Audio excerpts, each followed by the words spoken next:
Order. I call Tom Tugendhat to ask the urgent question.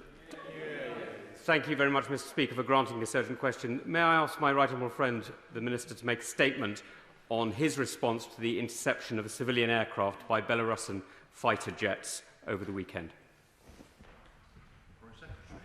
Thank you, Mr. Speaker. Can I thank my honourable friend for his question? Mr. Speaker, yesterday afternoon, a Ryanair flight from Athens to Vilnius was forced to land in Minsk. There were over 100 passengers on board, including the prominent independent Belarusian journalist Roman Protasevich. The Belarusian authorities claimed this was in relation to an alleged bomb threat. We've seen no evidence to support that claim. What we have seen is that Belarus scrambled a MiG fighter, forced the plan to divert to Minsk, then used this emergency landing as an opportunity to arrest a prominent journalist. We understand that Mr. Protasevich was detained on spurious charges, including involvement in riots, organisation of actions which violate public order, and incitement of hatred and discord. The UK calls for his immediate release and the release of all other political prisoners in Belarus. We are urgently seeking full details of precisely what took place in relation to flight FR 4978, but the scenario as reported is a shocking assault on civil aviation and an assault on international law. It represents a danger to civilian flights everywhere, and it is an egregious and extraordinary departure from the international law and the international practice that guides international civil aviation under the Chicago Convention. Of course, the international community as a whole has a shared interest, a joint stake in ensuring that civilian aircraft can fly safely and without harassment. That's why we're calling for the Council of ICAO, the International Civil Aviation Organization, to urgently convene to address thoroughly and rigorously this incident. The regime in Minsk must provide a full explanation for what appears to be, as I said, a serious violation of international law. Mr. Lukashenko's regime must be held to account for such reckless and dangerous behaviour. Mr. Speaker, for our part, we've summoned the Belarusian ambassador, and the Minister for the European Neighbourhood is conveying our condemnation of these acts as we speak. We are working with our international partners to explore every potential diplomatic option at ICAO, at the UN Security Council, at the OSCE, and indeed at the G7. Beyond the diplomatic track, we are actively considering and coordinating with our allies on further sanctions on those responsible for this outlandish conduct. To ensure the safety of air passengers, I've also worked with the Transport Secretary to issue a notice to all UK airlines to cease overflights of Belarusian airspace and to suspend the operating permit on the Belarusian airline Belavia with immediate effect. That is, of course, the only airline that flies regularly between the UK and Belarus, but in order to be sure and as a precautionary measure, the UK Civil Aviation Authority will be instructed not to issue any further ad hoc permits to any other carriers flying between the UK and Belarus. Finally, Mr. Speaker, we continue to support civil society and media freedoms in Belarus. We provided over £1 million in 2020, and in this financial year we're providing an additional £1.8 million. I know the whole House will join me in condemning unequivocally this reprehensible action under the Lukashenko regime. The UK will stand firm in protecting freedom of the media, upholding international law, and maintaining the safety of international civil aviation. Tom Tugendhat. Thank you, Mr. Speaker. May I welcome very much my right honourable friend's statement. What he has described quite correctly as an outlandish attack is really the first time we've seen air piracy in Europe for many, many years. This attack was a hijacking that turned into a kidnapping and now is a serious violation of the human rights, not just of Roman Protasevich, who has been held by the Belarusian authorities, but by every passenger and member of the crew on that airliner. This is a direct threat not just to those who may be dissidents to regimes like Belarus, but to all of us who are at risk of overflying a state like that. Now, I welcome enormously his decision to suspend travel to Belarus and to stop overflights. He's absolutely right in doing so. In doing so, he also joins with the chairs of the Foreign Affairs Committees of Canada, the Czech Republic, Estonia, the European Union, France, Germany, Ireland, Latvia, Lithuania, Poland, Spain, and the United States in calling for this. Will he also go one step further? And will he call for a suspension of the Nord Stream 2 pipeline and the Yamal energy pipeline that flows through Belarus, which is where the money comes from that supports this tyrannous regime? Will he also join with European partners and friends and NATO allies like the United States in reinforcing that this was not just an attack on a civilian airliner flying from 2 EU capitals, but a civilian airliner flying between 2 NATO capitals? This, therefore, includes us and is vital to the security of the UK people that we stand strong against this. Otherwise, everyone flying to Thailand, to Australia, to many other destinations will have to wonder not only what they may have done to offend a regime that they're flying over, but even what somebody else on the aircraft, somebody they've never met before, has done. Because any of these regimes could be inspired, like them, like Lukashenko, to force a civilian aircraft out of the sky with threats of violence. Thank you, Mr. Speaker. Can I thank my honourable friend for his question and for his support for the actions that we've taken today. I think he's absolutely right about the threat posed to all of us as users of civil aviation and indeed to the international community at large, not least given that the ICAO regime is one of the most well-supported international instruments dealing with a common good that we have in the international community. He's right about ICAO. We've led the calls, the UK has led the calls for an urgent meeting of the Council. Can I welcome his action amongst parliamentarians around the world? He's raised overflights quite rightly, and he will have seen and noted the decisions that we've taken today. He raised sanctions. We will urgently consider further possibilities with our partners. I think the right thing to do is to coordinate to maximise our approach. And he will know that we have already imposed targeted sanctions on 99 individuals and entities since the rigged election in August 2020, and we very much led the way at that time. He mentioned Nord Stream and other possibilities. We will consider and consult with our partners and see what further action they are willing to take as well. And finally, Mr. Speaker, I agree with much of his characterisation on the face of it.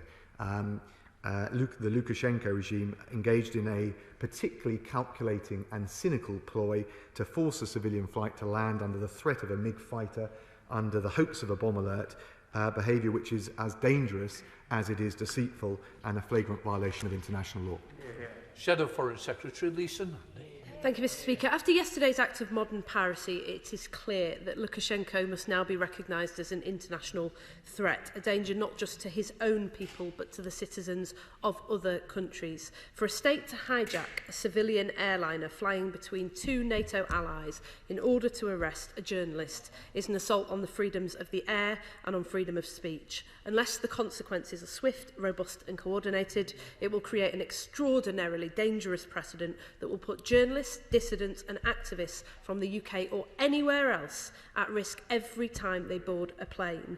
So I very much welcome what he said today, in particular that he has summoned the ambassador and demanded the release of Roman Protasevich and other political prisoners. The Belarusian pro-democracy movement are owed our solidarity and support as they fight for the right to determine their own future through free and fair elections. And I was pleased to hear his response to the honourable member when he asked about working with allies in NATO and the EU and through ICAO to ban flights through Belarusian airspace and to suspend Belarus from ICAO, in particular to block Belarus and from operating in and out of the UK and to suspend direct flights. And I was interested to hear him say that he was considering how to best ramp up economic pressure on the regime, because in the space of 12 months, the Lukashenko regime has stolen an election, employed brutal repression against its own people, and hijacked a civilian airliner. And yet there are fewer Belarusian entities sanctioned now than there were in 2012. So will he now bring forward sanctions against state-owned enterprises, some of which continue to have UK subsidiaries like BNK UK? What steps will he take to stop the Belarusian government using the London Stock Exchange to raise finance and sustain Lukashenko's grip on power? Will he ensure the UK is no longer a soft touch for corrupt elites from Belarus or elsewhere seeking to store their funds and assets, and consider a targeted sanctions against individuals like Mikhail Gutsereviev?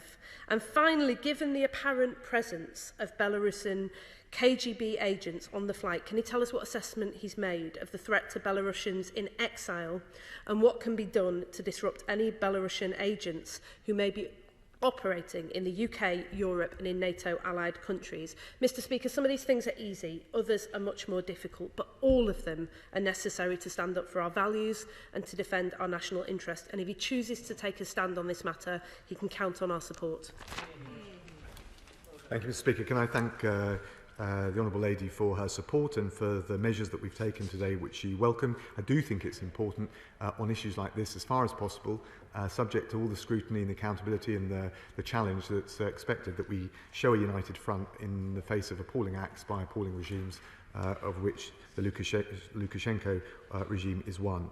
And I agree with her characterisation, as I did with my honourable friend. The Lukashenko regime has done something here which doesn't just threaten its own people, but attacks a common good, most notably endangering a key tenet of the international system on civil aviation. That is a threat that accrues to us all, and we must stand up and uphold it. She mentioned sanctions. I'm not sure her numbers were quite right, but just for clarity, we've sanctioned 99 individuals and entities. That is a mix of those sanctioned under the country-specific sanctions regime, but also the extra individuals that we sanctioned as a result of the global human rights regime that I introduced. On top of that, in relation to corruption, she would of course know that we've extended the Magnitsky sanctions regime to cover corruption and embezzlement and improprieties of that nature. She mentioned a couple of names. She'll understand that we're evidence-based, but I would encourage her, if she's got evidence or she thinks that there are individuals who should be designated, to let us have that information. And then finally, I think she raises a very important point, which is clearly now there is a threat not just to dissidents and journalists who have the temerity to stand up to the regime inside of Belarus, but to those around the world. With our Global Media Freedom Coalition, which we work very closely with the Canadians on, with a whole range of other mechanisms internationally, it is important that we stand up for those freedoms and those individuals wherever they may be. Mr Speaker, the outrageous kidnapping of Mr Protasevich has rightly received unqualified condemnation from across this House, but it is just the most recent in a despicably long list of opposition politicians and journalists who've been arrested or disappeared as part of Alexander Lukashenko's latest appalling crackdown on legitimate opposition. So can my right honourable friend tell the House what action he and the government are taking to strive to secure the release of all political prisoners in Belarus?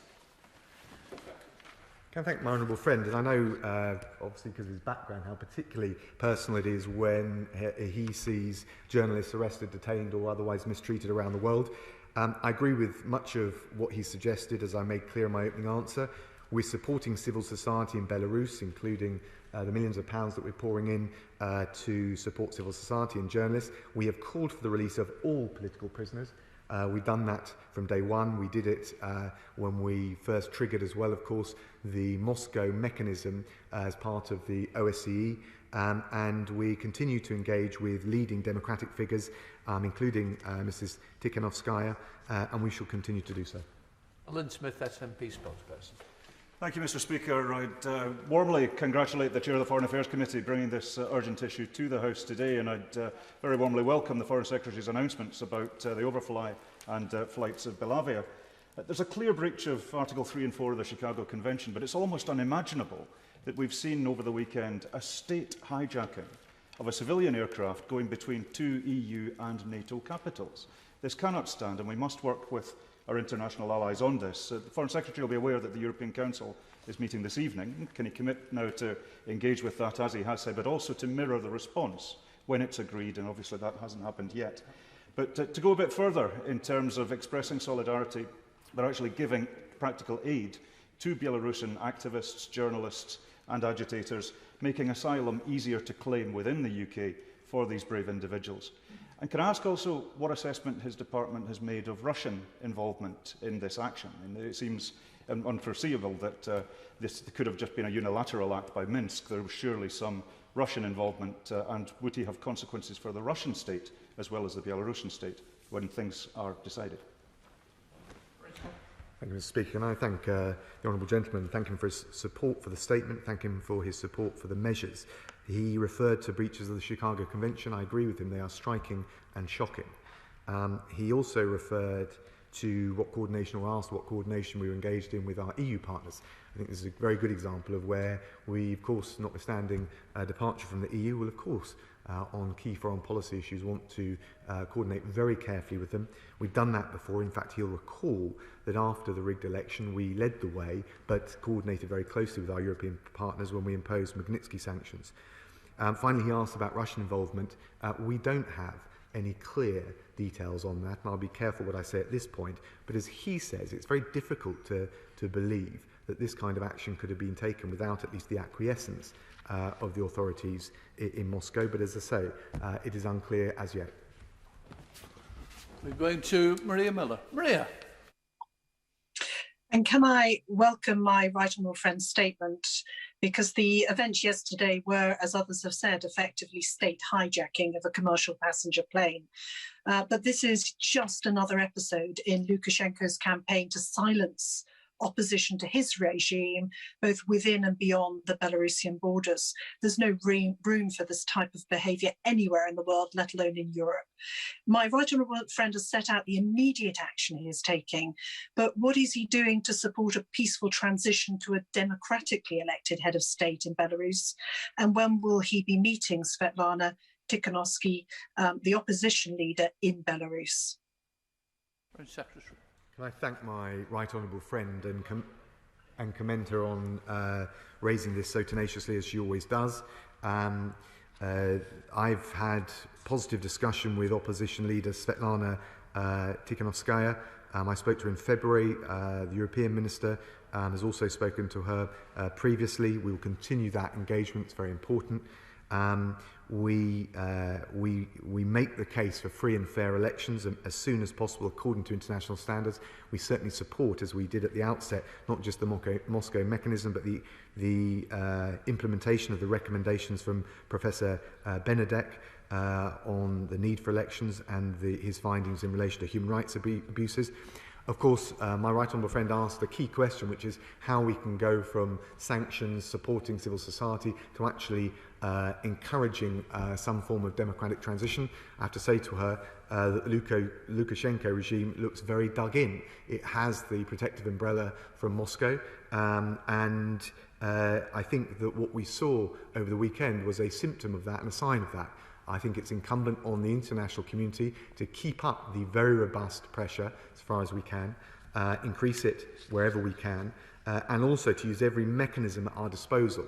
And I think the key difference here from what we've seen previously is that the actions of the Lukashenko regime are not just targeted at their own people, they're attacking an international common good reflected in the Chicago Convention. That gives us at least the ability with our allies to work to apply pressure in that forum.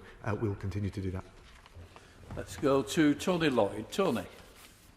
Thank you, Mr. Speaker. The fact that the Lukashenko regime operates with a belief in impunity is not surprising. We know this, but this state piracy is most definitely a new step, and one that does require a response that is seen to be proportionate. In that context, can the Foreign Secretary return to this question of the use by the Belarus state through its subsidiary companies operating in the United Kingdom as to whether we can apply pressure on those to prevent the state having access to resources that come through this country of ours? And in doing so, can we coordinate with our European Union allies? Because this is something that the Belarusian opposition most certainly have wanted to see. Tough action, but tough action against a leader who's lost all sense of credibility and legitimacy.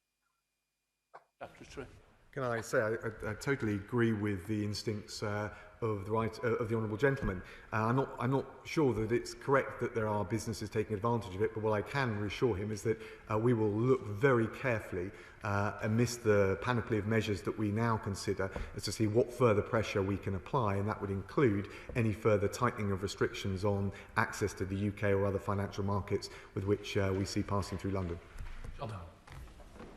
Mr. Speaker. Today, I issued a media statement on behalf of the entire UK delegation to the Council of Europe condemning the actions of the Belarusian government and of President Lukashenko.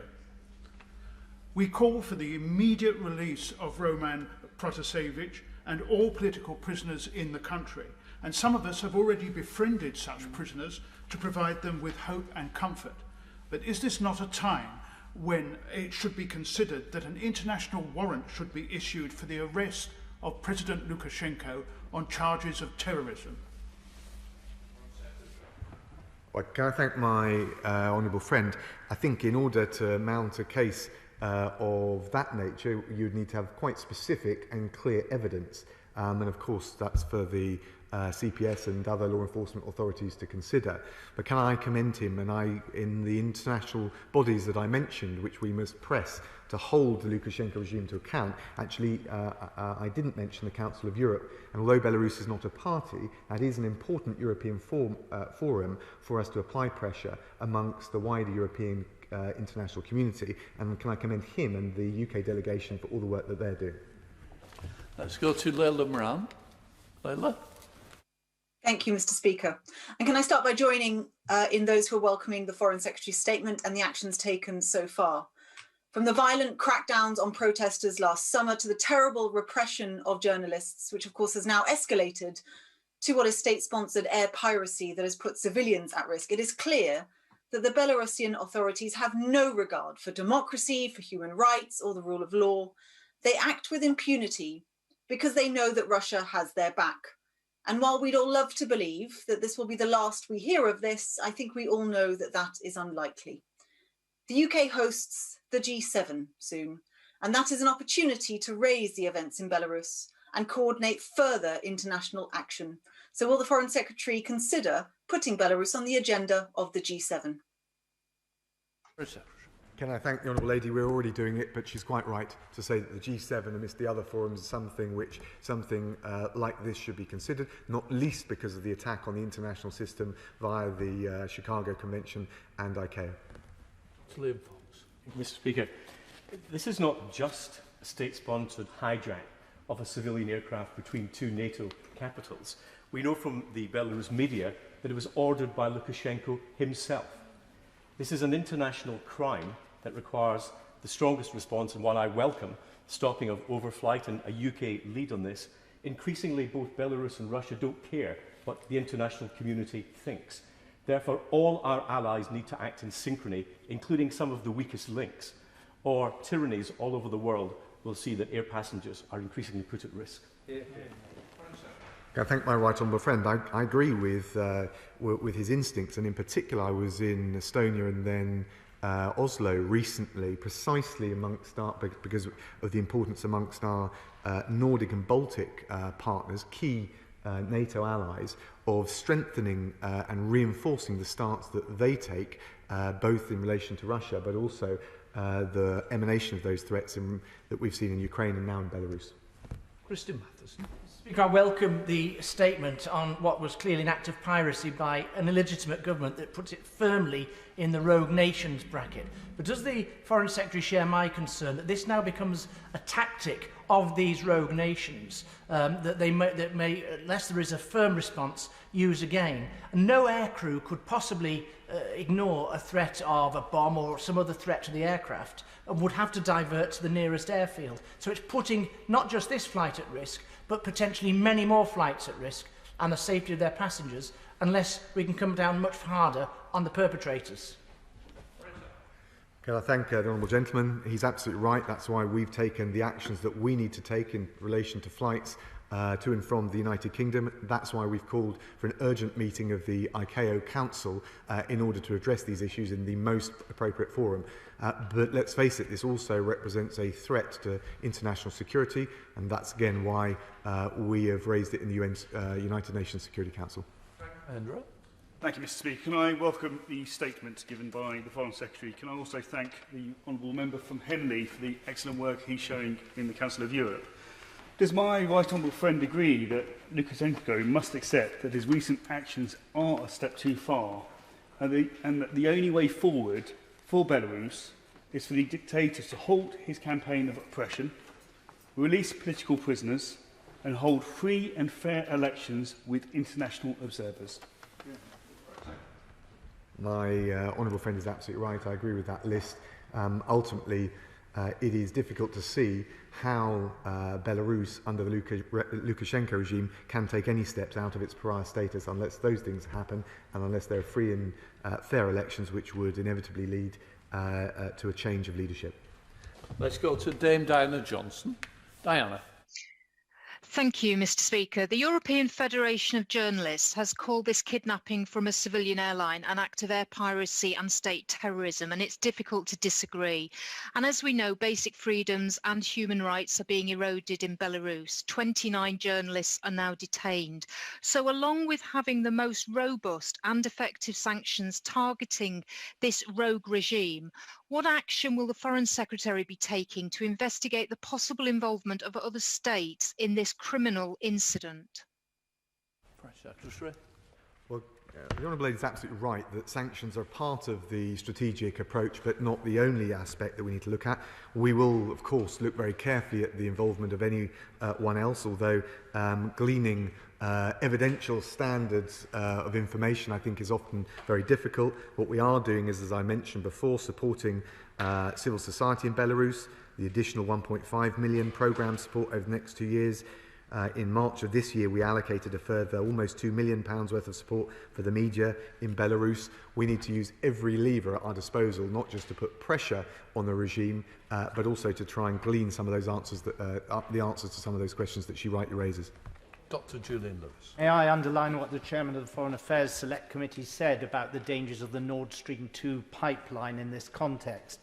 Now, when adopting this aerial adaptation from the Putin playbook of how to deal with dissidents, Lukashenko clearly was expecting an outcry. But already we're hearing suggestions that we mustn't be too harsh against Belarus, because otherwise we'll be driving him further into the Russian embrace. Will he ensure that no such argument of appeasement will be accepted by him and his fellow ministers?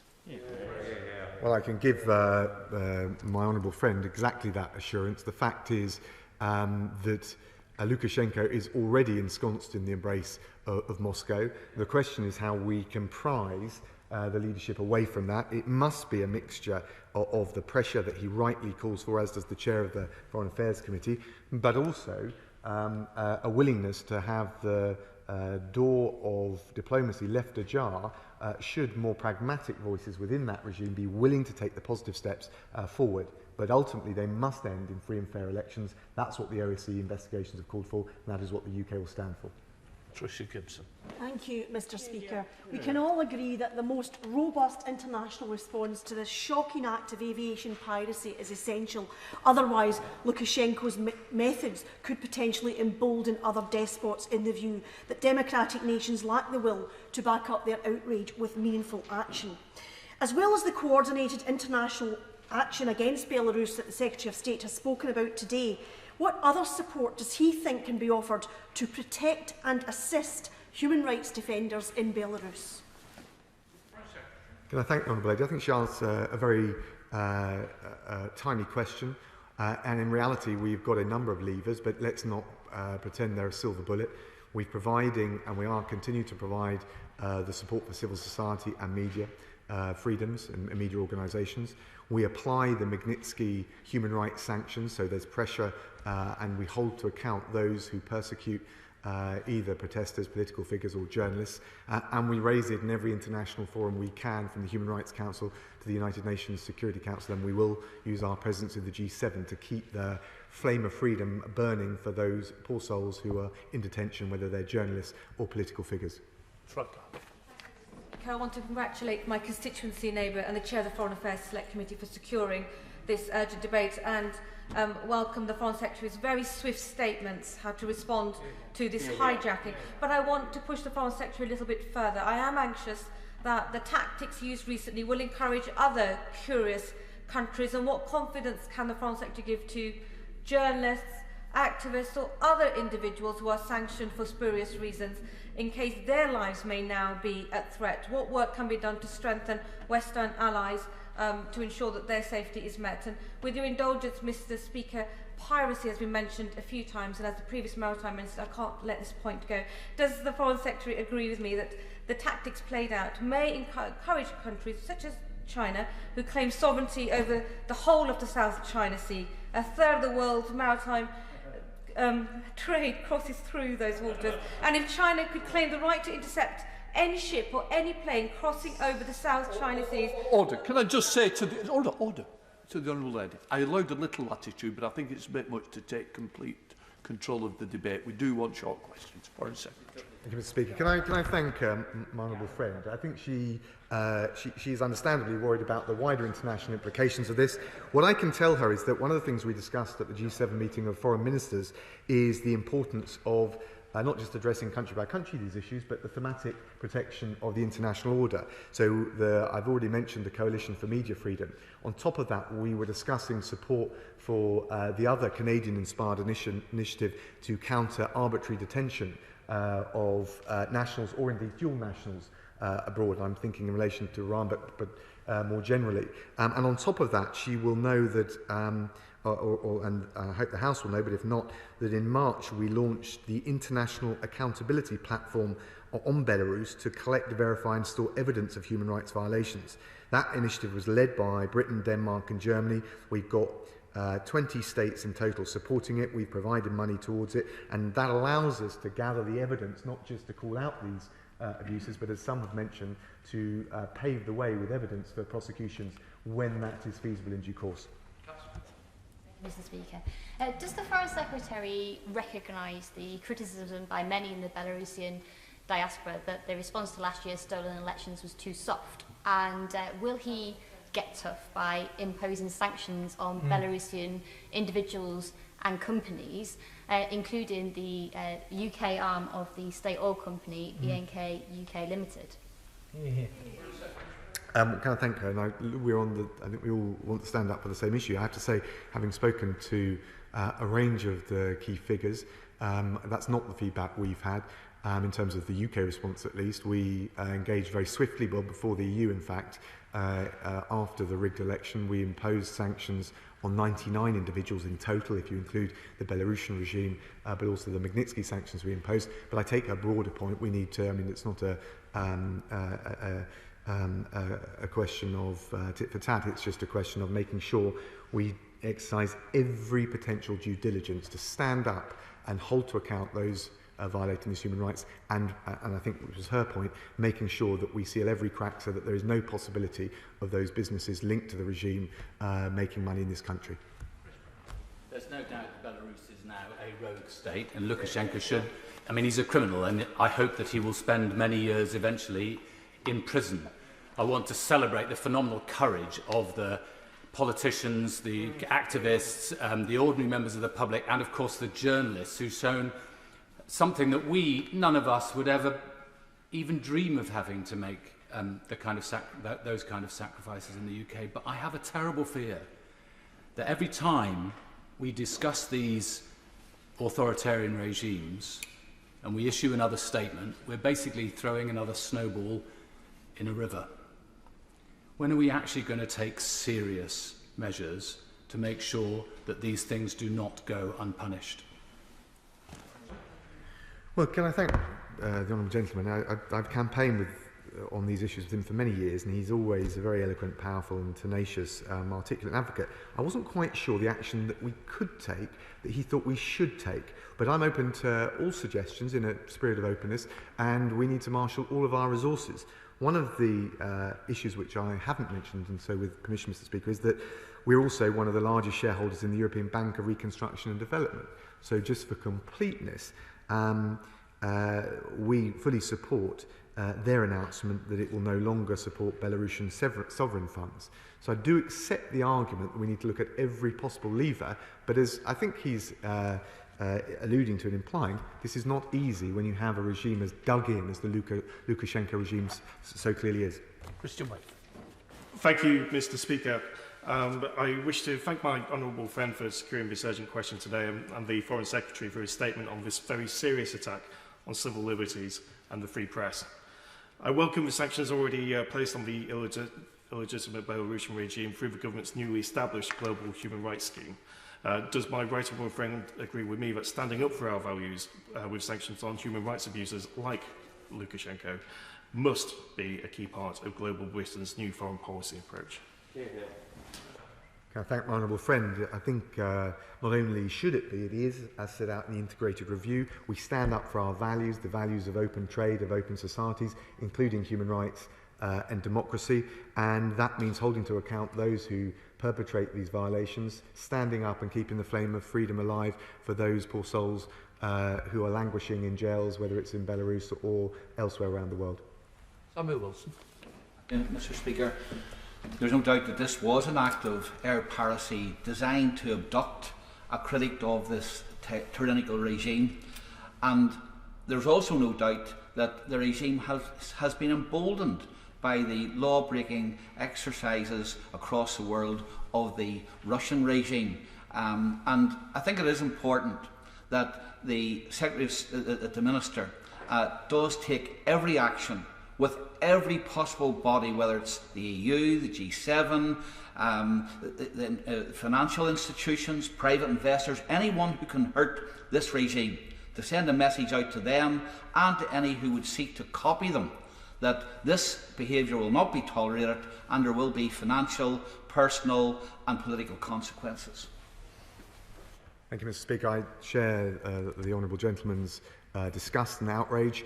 The Lukashenko regime is slipping further and further into pariah status. We will take every measure we can, whether it's at a diplomatic level, whether it's sanctions or more broadly, in order to stand up for the values, particularly freedom of civil aviation, stand up for the values of human rights, but also crucially to send a message around the world to others that this kind of behaviour will not be tolerated.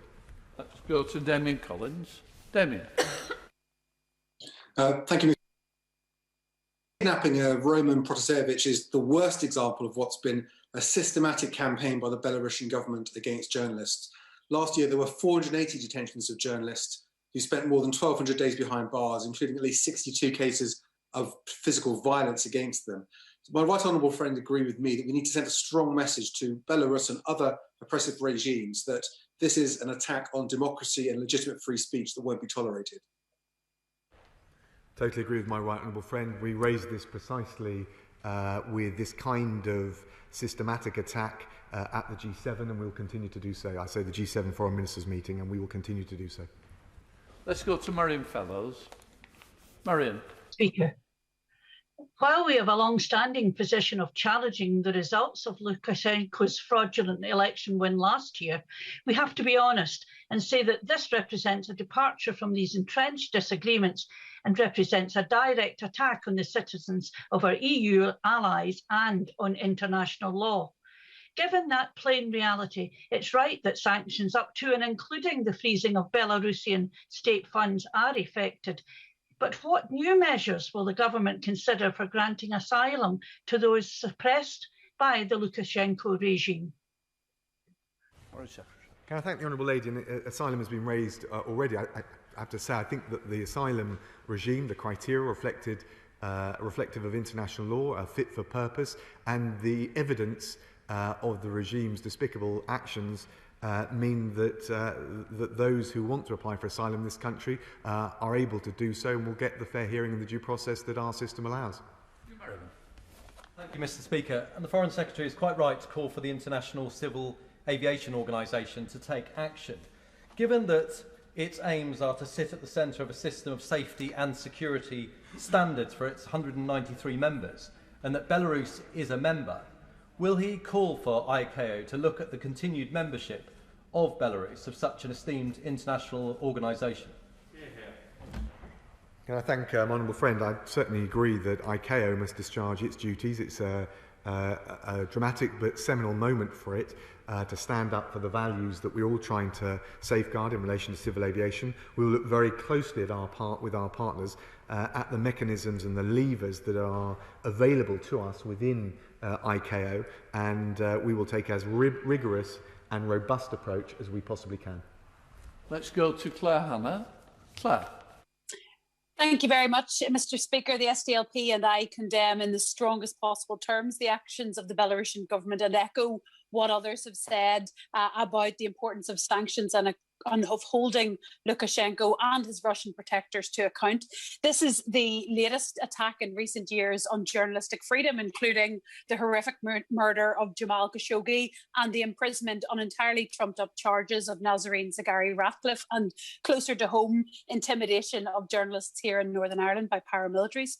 What action is the Secretary of State and his department taking to cooperate with other countries committed to a free press, to uphold the rights of journalists and to challenge attacks on freedoms of speech and journalistic integrity?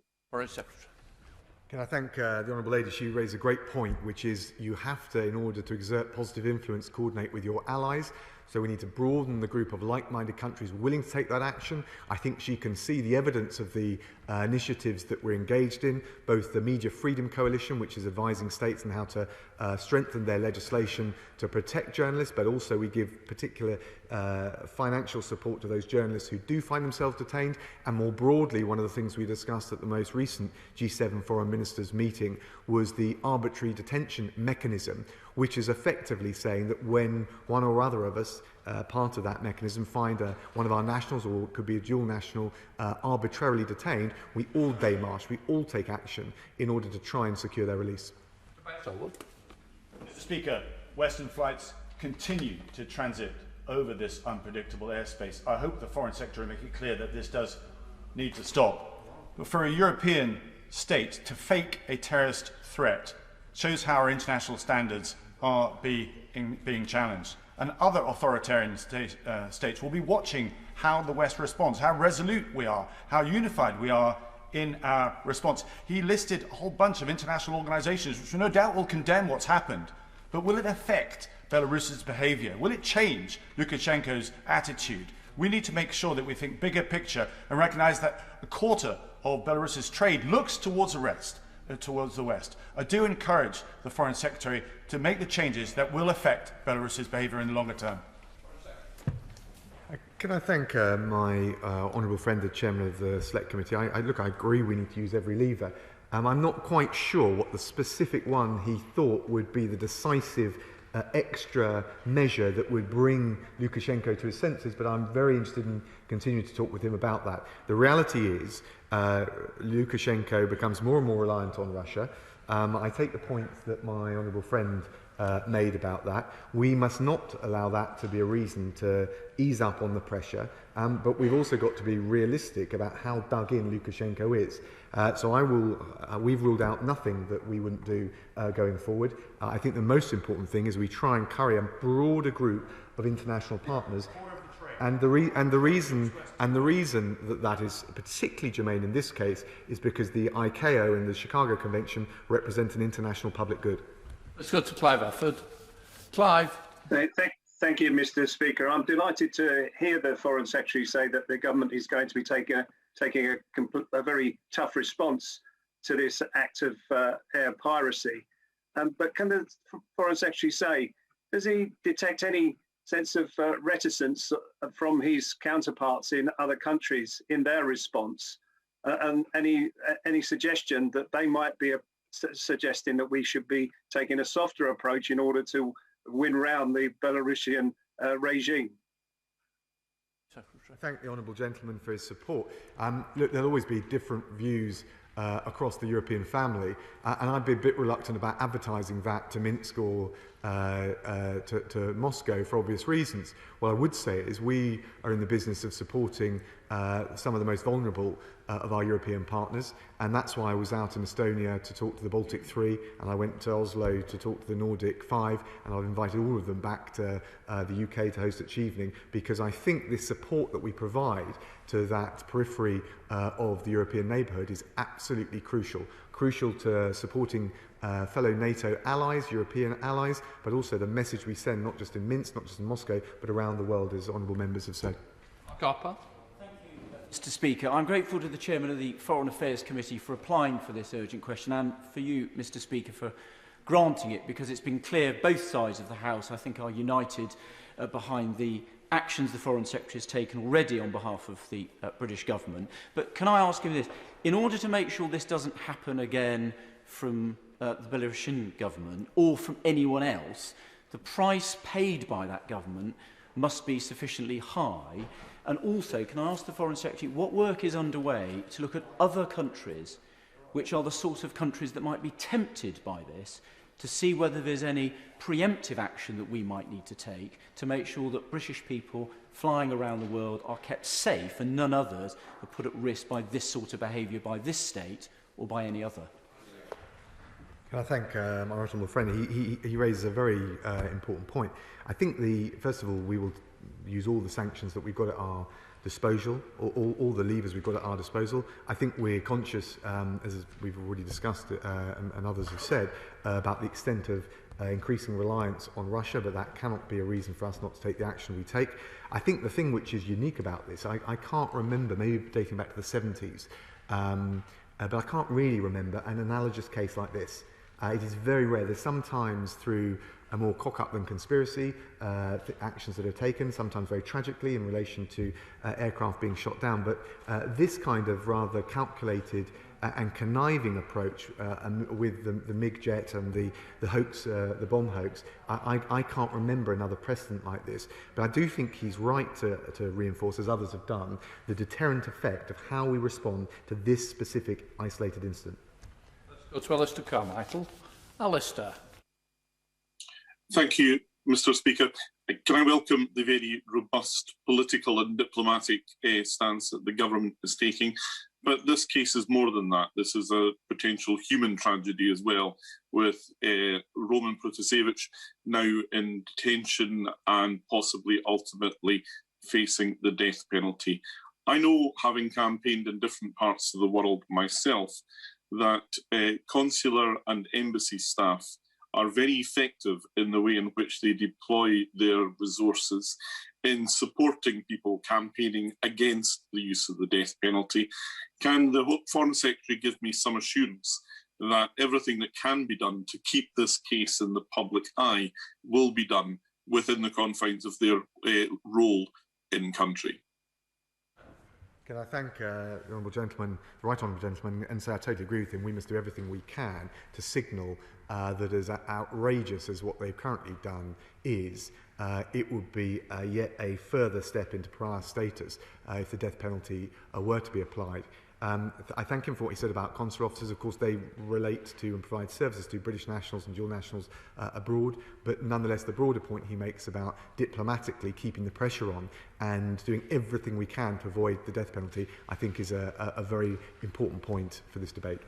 Dan Lukashenko. Thank you, Mr. Speaker. I'd like to congratulate my honourable friend, the Chairman of the Foreign Affairs Select Committee, and our friend from New Forest East for mentioning Nord Stream 2 pipeline. Bearing in mind that Lukashenko doesn't do anything without the authority of Moscow, I think their comments are particularly relevant in this debate. But can I ask the Foreign Secretary what additional steps he's going to take against President Lukashenko?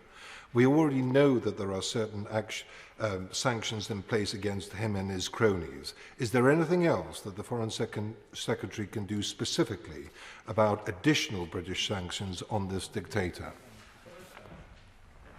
Thank you, Mr. Speaker. Can I say to my honourable friend, yes, we'll look at the panoply of sanctions on individuals, sectoral sanctions. We'll coordinate with our partners as to whether that's appropriate. We'll take action in ICAO in the way that we've described because of the importance of securing civil aviation, but we'll also raise this issue in the United Nations Security Council because of the threat it poses to, more broadly, international peace and stability.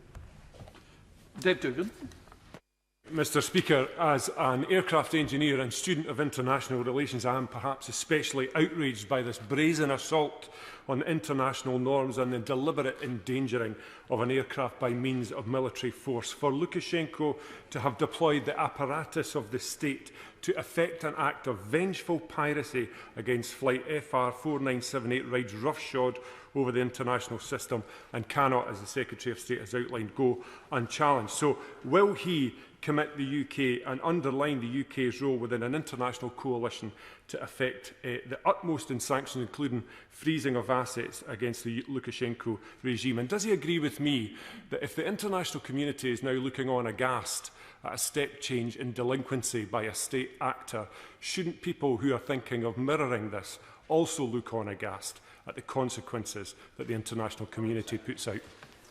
Yes, I think he's right about the action that we take and also the deterrent effect it has. We've got, I think he mentioned asset freezes in relation to 99 individuals and entities already in place, but we will, of course, as I've already said, look right across the full range to see what further action we should take and look to work very closely with our international allies about which options to take forward.